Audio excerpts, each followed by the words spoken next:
Hello everyone. Today we are going to discuss about CMAT 2023 paper discussion slot 2। तो अभी हम आपके सामने क्वांट का प्रेजेंटेशन लेके आ रहे हैं, जिसके अंदर हम क्वांट 2 के बारे में बात करेंगे और जो हम बात करेंगे इसके अंदर ये बताएंगे कि कौन कौन से क्वेश्चन के आंसर क्या हैं। लेकिन उसके पहले बताना चाहूँगा कि don't panic that your answer sheet is right और रॉन्ग। इस बात का आप ध्यान रखिएगा कि आपकी जो आंसर शीट है वो राइट है कि रॉन्ग है, इसके लिए अभी कोई भी डिसीजन ना ले, क्योंकि सीमैट का जो आंसर की अभी आपको दी गई है वो आंसर शीट अभी सारे क्वेश्चन पे सेट नहीं हो रही है, क्योंकि उसमें जो आंसर की दी गई है वो कोड नंबर से दी गई है और आपको नहीं पता कि कौन से कोड का क्वेश्चन कौन से नंबर पे आपके पास आया है। तो अभी हम क्वेश्चन नंबर के साथ में मेरे पास जो प्रेजेंटेशन था उसके हिसाब से मैं आपको क्वेश्चन दिखा रहा हूँ और उसके ऊपर हम उसको सॉल्व करना चालू करेंगे। तो डोंट पैनिक, हो सकता है आपका नंबर अलग हो, क्वेश्चंस भी अलग हो, उसके बाद में हम इसको सॉल्व करेंगे। तो स्लॉट 2 के अंदर सबसे पहला चेंज जो आया था इस बार के सीमैट में वो ये आया था कि एक ही क्वेश्चन था जो डेटा इंटरप्रिटेशन का था, और उसके अलावा इस बार जो फॉर्मेट था क्वेश्चन का उसके अंदर कुछ ऐसे क्वेश्चन आपको देखने को मिले थे जिसमें कुछ स्टेटमेंट दिए हैं और आपको ये बताना है दोनों स्टेटमेंट सही हैं या दोनों गलत है या एक गलत है, फर्स्ट गलत है, second first is right second is false, या first is false second is right. ऐसे कुछ दो स्टेटमेंट, मतलब हर क्वेश्चन दो क्वेश्चन के बराबर कन्वर्ट कर दिया गया था। तो पहला क्वेश्चन देख रहे हैं आपके सामने स्क्रीन पे है। स्टेटमेंट 1 बोलता है एज सेविंग अकाउंट्स पे 6.2% इंटरेस्ट, 6.2% पर एनम मिल रहा है, और दूसरा आपके पास 6% कंपाउंडेड सेमी एनुअली है, मतलब वो आपको हर 6 महीने में 3% का इंटरेस्ट देगा। तो इसके लिए मैं अगर शॉर्ट ट्रिक करता हूँ I can use the formula x plus y plus x y upon 100। तो इसका आंसर आ जाएगा 3 + 3 + 3 × 3 upon 100 which is effectively 6.09% per annum. तो कंपाउंड इंटरेस्ट में आपको जो बैंक लोन इंटरेस्ट दे रही है वो लेस है, तो less than total interest each year. तो बी का इंटरेस्ट लेस ही मिल रहा है क्योंकि बी का इफेक्टिव इंटरेस्ट जो आ रहा है वो आ रहा है 6.09। तो आपके हिसाब से आपका पहला स्टेटमेंट क्या हो गया है, करेक्ट हो गया है। बी का हमारा जो इंटरेस्ट है वो इफेक्टिवली कम आ रहा है। दूसरा, a sum of money at certain rate of compound interest double itself in 3 years। तो आपको देखिए आपका जो प्रिंसिपल है वो डबल हो रहा है कितने साल में, 3 years में, हाँ है ना। तो 9 years में कितना हो जाएगा, तो जैसा आई ऑलवेज से कि दिस नंबर विल बी कितना टाइम है, 9 years मतलब 3 times। तो यहाँ पे 2 की पावर क्या आ जाएगा, 3 आ जाएगा। या फिर अगर आप ध्यान से देखने जाएं इसको तो ऐसा भी कर सकते हैं, P से 2P हुआ है 3 years में, तो 2P से 4P हो जाएगा 6 years में, और 4P से 8P हो जाएगा ये 9 years में। तो जो आपकी P की वैल्यू है वो कितनी आ रही है, 8, और यहाँ क्वेश्चन में क्या दिया हुआ है, 9। तो statement 1 is correct and statement 2 is wrong. तो I will say the answer is C, statement 1 is true and second is false. Is that thing clear? Now will move to the next question. Second question जो मेरी sheet के अंदर, जो मेरे slot मतलब मेरे पास जो पेपर उसके अंदर आया था, that was based on and DI question. तो देखेंगे आप अगर, तो एक कंपोनेंट है जिसकी कॉस्ट ABC इलेक्ट्रॉनिक मशीन है, जिसकी टोटल कॉस्ट कितनी दी हुई है, 12,000। उसका 90 डिग्री A का है, 120 डिग्री B का है, तो बचा हुआ कितना है, 210 डिग्री, वो किसका है, C का। तो 90 डिग्री अगर फ्रैक्शन में देखता हूँ तो 1/4 होता है, 120 डिग्री कितना होता है, 1/3। तो 12,000 का 1/4 is equal to 3,000 and 1/3 is equal to 4,000। तो बचा हुआ जो है वो कितना है, 5,000 है। अब clearly it is mention like that कि A की वैल्यू 10% से बढ़ रही है, तो ये 3,000 से बढ़ के कितना हो जाएगा, 3,300, 10%। B की वैल्यू 4,000 थी, वो बढ़ के 20% से बढ़ रही है, तो कितनी हो गई है, 4,800। तो A की 3,300 इन दोनों ऑप्शन में नहीं है, और B की 4,800 केवल B में ही है, तो आंसर इज B। लेकिन हम C को भी चेक कर लेते हैं, 5,000 increase by 10% it will become 5,500। One of the easy question. So according to me, my answer in this question is B. Your option may vary according to your paper, but for me and my set of paper it is B. मैं ये नहीं बोल रहा हूँ कि CMAT की answer sheet गलत दी हुई है, लेकिन मैं ये बोल रहा हूँ कि CMAT की आंसर शीट की में आपके पेपर के हिसाब से वो आंसर की है कि नहीं, ये कोड नंबर से बाद में चेक हो पाएगा, क्योंकि लास्ट ईयर क्वेश्चन के कोड भी दिए हुए थे आंसर शीट के साथ में, तो वो कोड से ही डिसाइड कर पा रहे थे कि कौन सा आंसर सही है और कौन सा आंसर गलत है। चलिए, तो we are moving to the next question, that is question number 3। And in question number 3, what is the 95th term of AABBCC? तो इफ आई राइट AAB, तो आप नोटिस करें A लेटर 1 है लेकिन कितनी बार है, 2 बार है। ये लेटर 2 है लेकिन ये कितनी बार है, आई से इट इज फॉर 4 बार है। तो अल्टीमेटली अगर मैं इनको देखूं, आई राइट इट डाउन लाइक 1 2 3 4 5 6, तो ए 2 बार है, फिर 4, फिर 6, फिर 8। तो ऐसे एडिशन में 95th लेटर कौन सा आएगा, दिस इज द क्वेश्चन। तो मैं अगर इसी सीरीज को देखूं तो ये ए के लिए 1 मान लेता हूँ, बी के लिए 2 मानता हूँ, तो I taking out 2 as a common, तो दिस इज 1 + 2 + 3 + 4, और ये 95 से क्या होना चाहिए, बराबर होना चाहिए, अप्रॉक्सीमेटली 95 या 95 के बराबर होना चाहिए। तो this is sum of natural numbers, this is n × n + 1 divided by 2, और 2 से ये वाला 2 क्या हो गया है, कैंसिल। तो now I know n × n + 1 should be equal to what, 95। तो 95 तो एग्जैक्ट आ नहीं रहा है, लेकिन अगर मैं n की वैल्यू क्या डाल देता हूँ, 10, तो 10 × 11 कितना होता है, 110, उससे कम है। और अगर मैं n की वैल्यू 9 डाल देता हूँ तो 9 × 10 कितना होता है, 90। तो 90 तक n 9 होगा तो n की वैल्यू क्या आएगी, i। तो i तक तो 90 तक आएगा, लेकिन ये 95th है, तो आगे जितने भी एलिमेंट होंगे i से अगला होगा, that is going to be the 10th letter, and answer is going to be j। तो आंसर क्या हो जाएगा इसका, j। थोड़ा सा ट्रिकी है लेकिन अच्छा क्वेश्चन है। चलिए moving to the next question.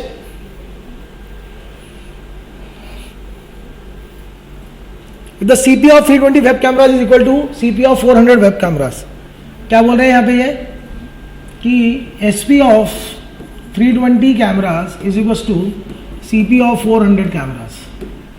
तो I can just cancel it out. This is just 4 and this is just 5. तो I can say CP upon SP, जो रेशो आ रहा है वो आ रहा है 4/5 का। तो ratio of CP to SP is 4/5, मतलब my profit is of 1 rupees on the base of 4 rupees. So my answer will be 25%. So according to my, the answer is going to be 25%. Please make this note. The answer is 25%. Next. Now in this question, we are given with the equation that mod of 2x. The equation which is given to us is mod of 2x plus 4. And हमको ये g of x दिया हुआ है, जिसमें से एक equation find out करनी है जो कि इससे इंटरसेक्ट करे। तो ये इनने f ऑफ x का फंक्शन दिया हुआ है, हमें नोटिस करना है g ऑफ x एक लाइन बनानी है जिससे ये इंटरसेक्ट करेगा कि नहीं करेगा, ये जज करना है। अब आप देखिएगा, मैं ओरिजिन तो बना रहा हूँ, जिसकी वैल्यू अगर मैं y की x की वैल्यू 0 डालता हूँ तो ये 3 से जा रही है, और इस लाइन का स्लोप 1 है, तो इसका जो स्लोप 1 है तो वो हल्का सा नीचे होते हुए जाएगा, तो इट विल नेवर इंटरसेक्ट। दूसरे वाला जो स्लोप है, अगर मैं x की वैल्यू 0 डालता हूँ तो -2 से स्टार्ट हो रही है, लेकिन -2 से इसका स्लोप इस लाइन के बराबर है, ओरिजिनल ग्राफ की लाइन के, तो it will go like this, but it will never intersect like with this. So मुझे ये नोटिस करना है कि ऐसी कौन सी लाइन है जो इसे इंटरसेक्ट कर सकती है। ये वाली लाइन +3 यहाँ से स्टार्ट हो रही है, वापस ये 3 से, लेकिन स्लोप बराबर है इसका, it will never intersect the original graph. Third नहीं, जो लास्ट लाइन है आपकी, उसका x अगर 0 डालने पे देखा तो -2 से स्टार्ट हो रही है, लेकिन वो उसका स्लोप ज़्यादा है, क्योंकि इसका स्लोप कितना है, +3। तो जब स्लोप ज़्यादा होगा तो कहीं ना कहीं वो आगे जाके क्या होगी, इंटरसेक्ट होगी ही होगी, कहीं ना कहीं वो आगे जाके क्या होगी, इंटरसेक्ट होगी ही होगी। तो according to the question, the answer is g of x is equal to 3x minus 2. Please make a note. I will consider this question as little higher level than the questions of the previous CMAT. Next question, if x is equal to 0, then which of the following expression is equal to 3.6% of 5x by 12? तो this is a tricky नहीं, this is a rewriting of the question. तो मैं 3.6%, percent मतलब upon 100 into 5x by 12, point हटा देता हूँ, यहाँ पे 1000 आ जाएगा, जो कैंसिल आउट हो रहा है कर देता हूँ, 12 को कैंसिल करा तो यहाँ पे क्या बच गया, 3, और यहाँ पे क्या बच गया, 12 से कटी गया पूरा, 5 से काटा, यहाँ पे क्या बच गया, 200। तो this is nothing but 3/2% of x। तो इसको हम देखते हैं कहाँ पे लिखा हुआ है रीराइट करके। तो दिस इज समथिंग सेम, क्योंकि इसको मैं आगे भी लिख दूँ तो x% ऑफ 3/2 हो जाएगा। तो माई b इज करेक्ट, तो b करेक्ट है, तो ये ऑप्शन है और ये ऑप्शन है, लेकिन a मेरा सही नहीं है, a मेरा सही नहीं है, तो इसलिए ये वाला ऑप्शन कैंसिल हो गया, इसलिए मेरा आंसर क्या है, 4। तो भी हम चेक कर लेते हैं एक बार e के लिए, e इज 3x/200। तो ये परसेंटेज का साइन अगर हम हटाते हैं, उसको रीराइट करते हैं, तो it will become 3/200 of x। Percentage का साइन हटाया तो e is correct and b is correct. तो मुझे आगे चेक करने की जरूरत नहीं है, केवल बी सही है और ए गलत है, उसी से मेरा आंसर आ गया था. Now I will move to the next question.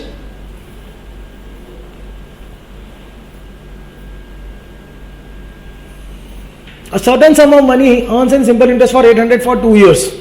तो ध्यान से देखिएगा आपको 800 रुपए का सिंपल इंटरेस्ट मिल रहा है 2 साल में, और कंपाउंड इंटरेस्ट आपका 2 साल में जो है वो है 900. तो अगर आप लोगों को मेरी बेसिक रेशियो स्केल पता है तो मैं यहाँ पे सिंपल इंटरेस्ट लिखूंगा फर्स्ट ईयर के लिए 400, सेकेंड ईयर के लिए 400, और वहाँ से यहाँ पे मेरा कंपाउंड इंटरेस्ट एक्स्ट्रा कितना मिल रहा है मुझे 100. ध्यान रखिएगा आपको एक्स्ट्रा कितना मिल रहा है 100. तो 400 के कारण 100 रुपीज़ एक्स्ट्रा आ रहे हैं, तो आपका रेट ऑफ इंटरेस्ट हो गया 25%. आपका रेट ऑफ इंटरेस्ट कितना हो गया 25%. अब यहाँ क्या वैल्यू हो जिसका 25% यहाँ आ जाए, तो यहाँ पे जो वैल्यू होगी वो कितनी होगी 1600. यहाँ पे जो वैल्यू होगी वो कितनी होगी 1600. या फिर आप चाहें तो रेट और प्रिंसिपल पता नहीं है तो इसी तरीके से करना पड़ेगा. मेरे ख्याल से this question was given in our sheet also, उसमें 800 और 832 की बात कर रहे थे हम. 800 एंड 832 की बात करी है हमने. क्लियर है? तो again the answer for this question is 1600. Don't panic, आपके आंसर शीट में कुछ भी लिखा हो सकता है अभी, क्योंकि आपको भी नहीं पता है कौन सा आंसर सही है कौन सा आंसर नहीं है. Let a b c the ages of 3 persons p q r respectively where a is less than b and b is less than c and are national numbers. If the average of p and q r is 32 years and the age of q is exactly 6 years more than that of p, what is the minimum possible value of c? So let's see, I can say the average of pqr is 32. तो 32 into 3 कर दिया तो addition of pqr is what 96 है या ना. और हमको पता है a सबसे छोटा है, मतलब p सबसे छोटा है. I will say a plus b plus c is equals to what 96 and r is 32 years and the age of q is exactly 6 years more than that of p. तो अगर a को मैं ये लिख देता हूँ तो b is मेरा what a plus 6 and plus c is equals to what 96. So can I say it is 2a plus c is equals to, I'll get the value 2a plus 6 is equals to what 90. Then what is the minimum possible value of c? अब मैं c को सबसे minimum करना चाहता हूँ. c को क्या करना चाहता हूँ सबसे मिनिमम, पर मुझे पता है कि a की वैल्यू जो है वो छोटी है c से, पर इक्वल टू हो सकती है. तीनों इक्वल है नहीं, पर वो b के बराबर तो हो ही सकती है. तो इसमें कम से कम जो वैल्यू है वो मुझे b के बराबर, a की और c की वैल्यू बराबर नहीं हो सकती है, पर a को छोटा होना पड़ेगा. तो मैं ऑप्शन रख के देखता हूँ. सबसे पहले I am putting if the middle option 36.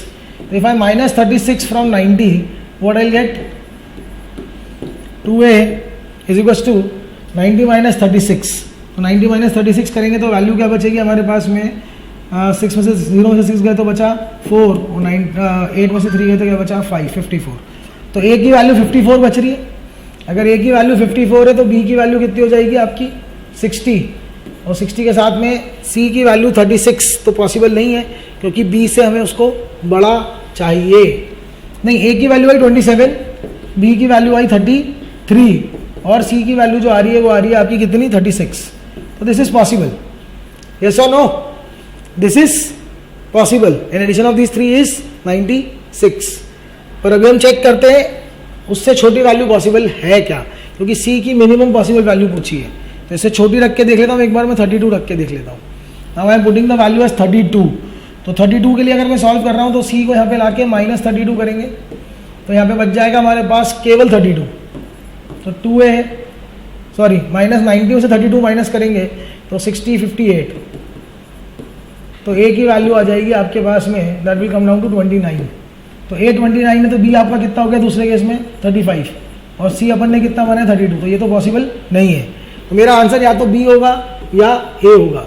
अब 34 से और सॉल्व कर लेते हैं इसको हम.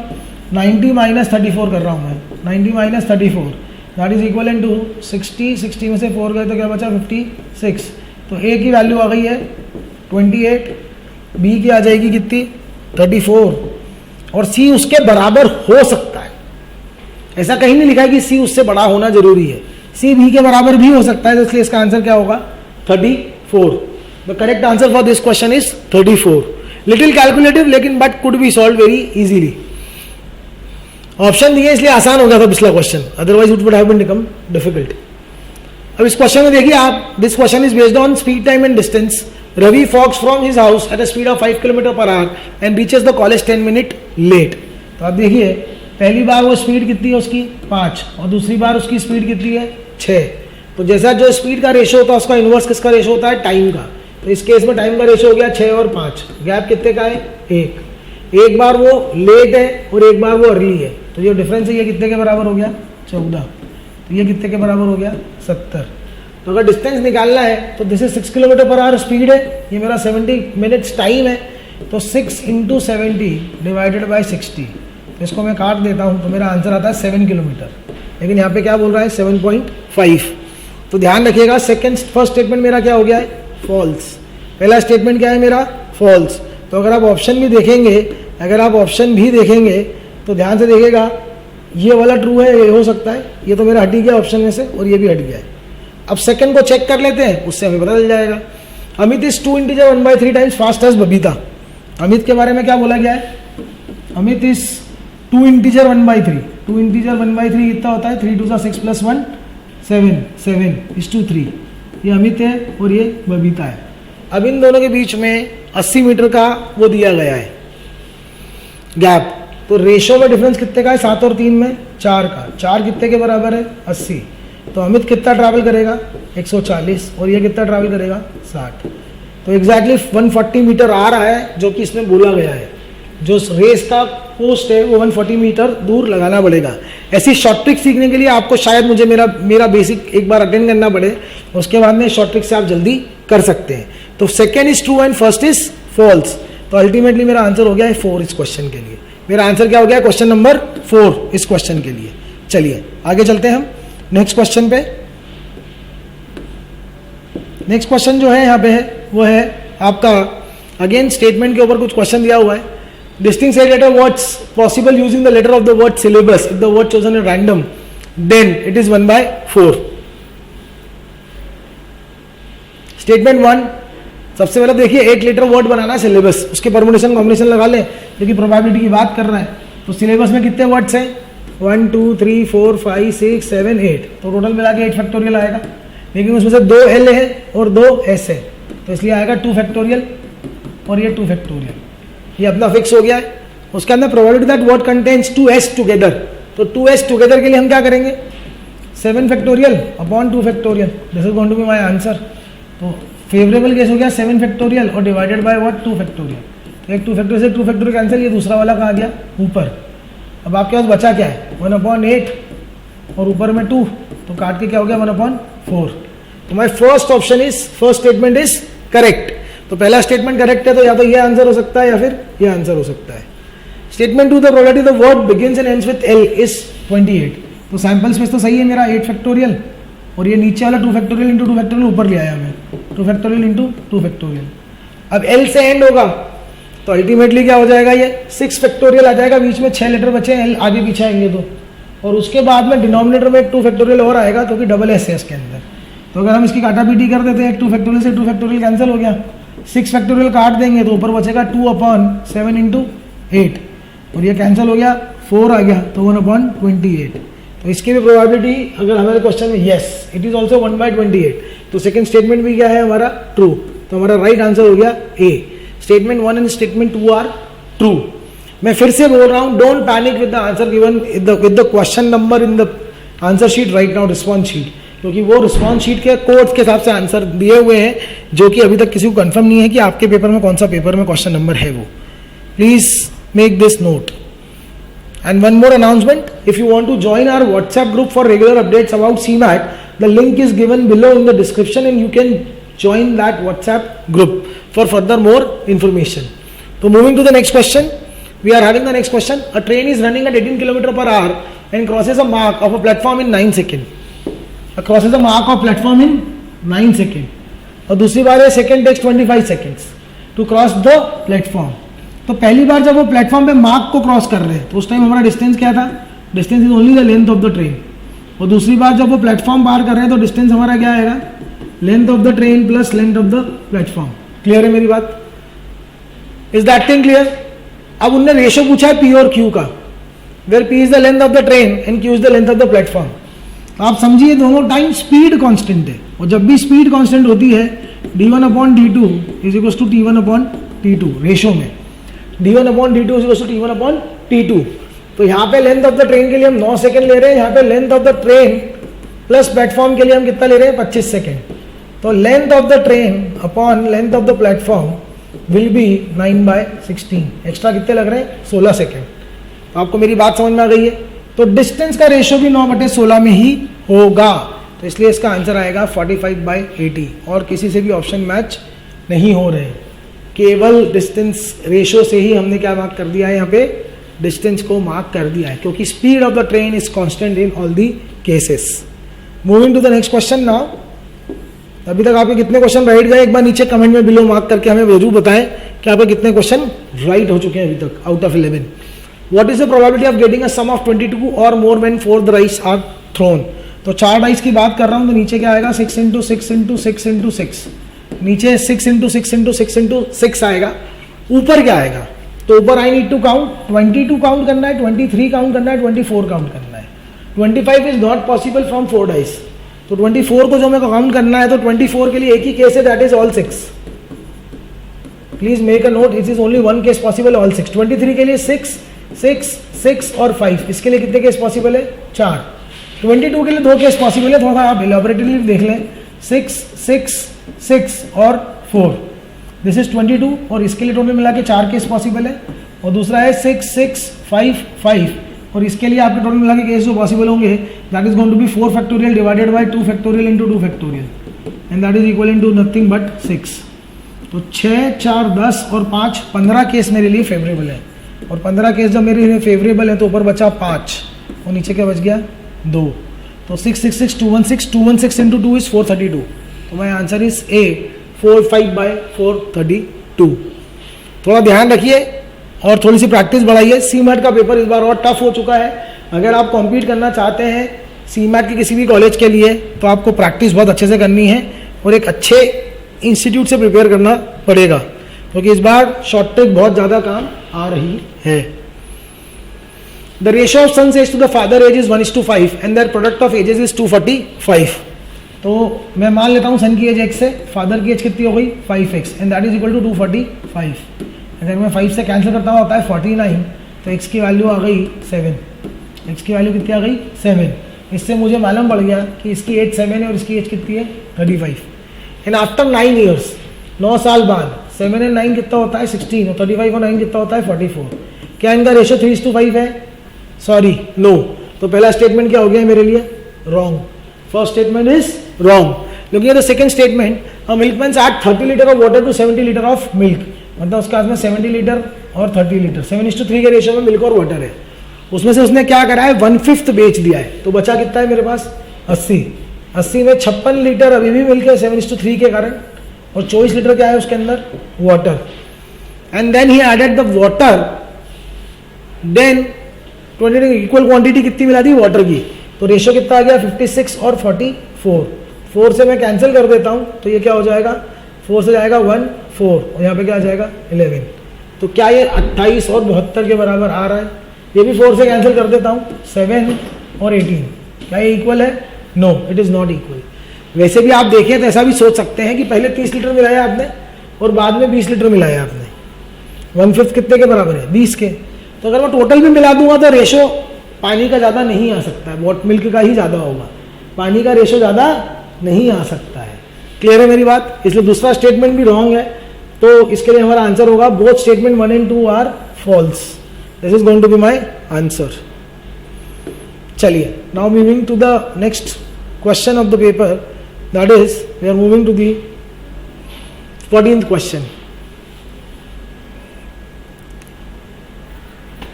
Looking at the 15th question, arrange the following numbers in increasing order। तो अगर इंक्रीजिंग ऑर्डर में बात कर रहा हूं तो आप ध्यान से देखिएगा, ये सब अंडर रूट में चल रहे हैं ग्राफ। काय में चल रहे हैं? ये सब अंडर रूट में चल रहे हैं सब ग्राफ्स। जब सब ग्राफ अंडर रूट में चल रहे हैं ना, तो आप ध्यान से देखिएगा अंडर रूट का जो ग्राफ होता है ना, वो ऐसा होता है, थोड़ा स्लांट होता है। ये ग्राफ कैसा होता है? थोड़ा सा स्लांट होता है। तो जब स्लांट होता है तो जो डिफरेंस होता है उसके ऊपर ही पूरा गेम टिका होता है। मतलब मैं ये कहना चाहता हूँ कि यहाँ पे अगर मैं रूट ऑफ 9 और माइनस रूट ऑफ 1 कर रहा हूँ, तो root of 9 minus root of 1 कितना हो जाएगा? 3 माइनस 1। तो ये कितने की दूरी है? 2 की। हाँ या ना? कितने की दूरी है? 2 की। वहीं पे मैं अगर कर दूँ root of 100 9 minus root of 100, तो आप समझिए यहाँ पे 10 पॉइंट समथिंग है और यहाँ पे 10 ही है, तो यहाँ पे वैल्यू क्या हो गई? घट गई है। यहाँ पे आपकी वैल्यू क्या हो गई है? घट गई है। मतलब जितना बड़ा वैल्यू होगा उतनी वैल्यू छोटी होती चलेगी आपकी। तो सबसे छोटी वैल्यू क्या होगी? C. C is the most smallest value. तो बी आंसर हट गया, सॉरी, और 3 आंसर हट गया, 4th हो सकता है अभी। फर्स्ट और थर्ड कैंसिल हो गया मेरा, क्योंकि जितनी बड़ी वैल्यू यहाँ पे है, क्योंकि सबके डिफरेंस कांस्टेंट है 8, सबका डिफरेंस क्या है? 8। तो जितनी वैल्यू बड़ी, सी सबसे छोटी वैल्यू होगी, जितनी बड़ी वैल्यू होगी उतना ही छोटा उसका अंडर रूट होगा।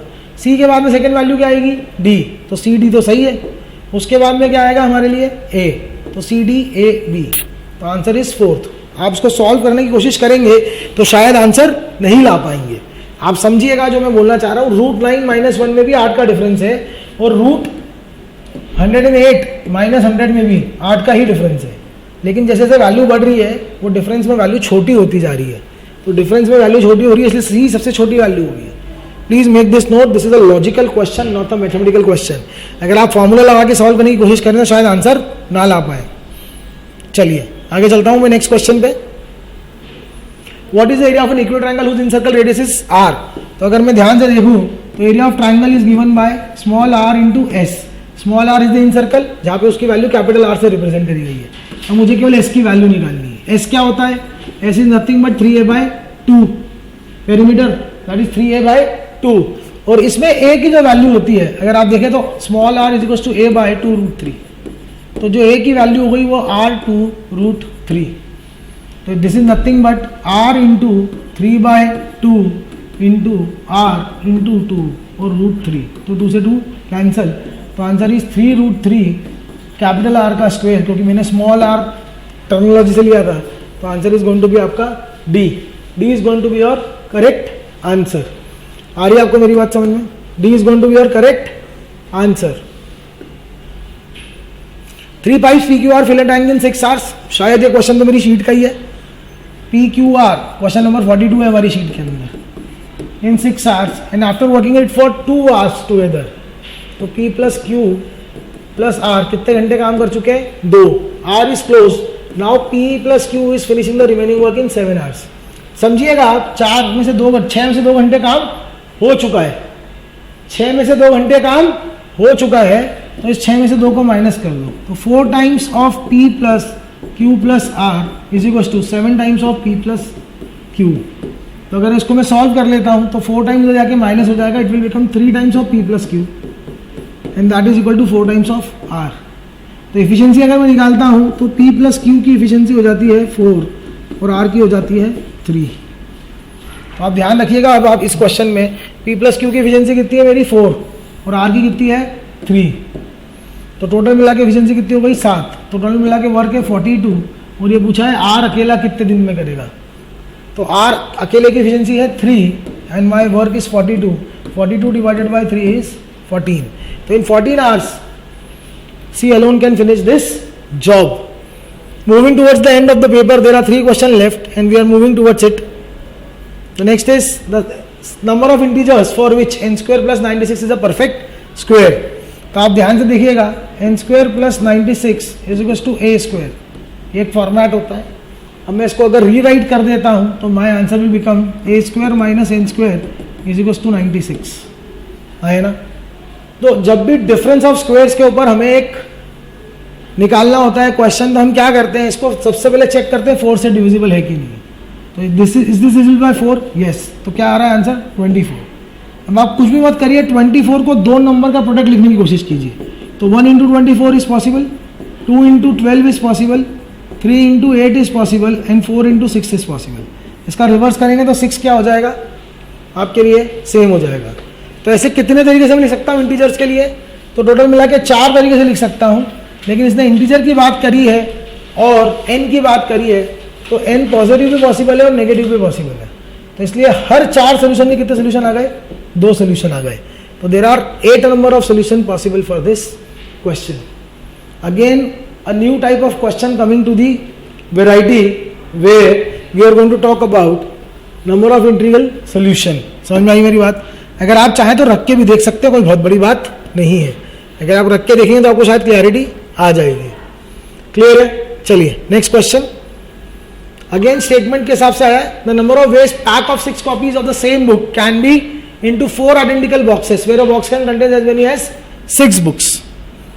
तो आप समझिएगा परमुटेशन कॉम्बिनेशन का अप्रोच है x plus y plus z plus डब्ल्यू इज इक्वल टू 6. 6 कॉपीज को डिस्ट्रीब्यूट करना है. किसी के अंदर भी 6 आ सकती है और 6 की 6 आइडेंटिकल है. ठीक है, बॉक्स भी क्या है? आइडेंटिकल है. तो answer for this is going to be nothing but 6 plus 1 7 plus 1 2 plus 1 कितना हो गया? 6 प्लस 7 प्लस 8 प्लस 9. तो 9C3 will be your answer. And 9C3 is nothing but 9 into 8 into 7 upon 1 into 2 into 3. तो अगर मैं काटता हूँ तो यहाँ पे आएगा 3, यहाँ पे आएगा 4. 3 से 4 आंसर आ गया 84. तो overall 9 is not a correct answer. 9 is not a correct answer. तो स्टेटमेंट 1 इज फॉल्स.